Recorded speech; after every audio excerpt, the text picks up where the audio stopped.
तर hello guys, welcome to शुभूच्या mini blog अच्छा। मध्ये. मी जात आहे गावाला. ठीक है। या तुम्ही पण नहीं। माझ्यासोबत. तर बस स्टँड वर जासाठी पकडला मी नाही ऑटो. ते ऑटोवाला असा खरा खाऊन तो का नाही अबे मला साल बाहेर राग आला, पण का कौन है ये म्हणू लोग? म्हणलं मी आले. काही नाही म्हणलं. कहाँ मग से मी न आते हैं ये? पोचली बस स्टँड वर. पाहतो तर माझी बसच नाही येऊन होती. कमस कम 1 घंटा मी वाट पाहिली असेल या बसची. तरी नाही आली हे माता खराब हो माय. जाएगा मैं मग मार आली तर बसली मग मी अम्मा बस बहन पे आ मध्ये. जाऊंगा मैं इनकी अशी इनकी गर्दी अम्मा होती बहन का पे आ का जाऊंगा मैं। सांगू, पण कसं तरी बसाच लागला, आता जायचं होतं तर. आणि या लोकायला बी काही म्हणू नाही शकत होती मी इतने काही, कारण की तेजस्वी यांले लोग हैं पण तर हमारे पास। जायचंच होतं ना गावाले. मग मी पोचली गावाले माझ्या. पाहतो तर हे रस्त्यानं असे व्यायाम काऊन करत होते हे नाही समजलं मला. मी तर म्हणलं मला तर यश नाही म्हणलं असा नमस्कार. जाऊ दे म्हणलं, कर म्हणलं तुम्ही.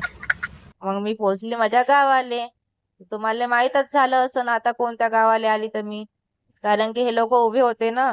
हे उभे होते लोक असे काऊन, मला ते बी नाही समजलं, बसले काऊन नाही होते तर. अरे कहना क्या मग चाहते मी हो? जात होती आपल्या घराकडं. सांगा कोणतं मंदिर होय माझ्या घराकडे जाताना पडते हे. न कसा वाटला ब्लॉग ते पण सांगा माझ्या कमेंट मध्ये.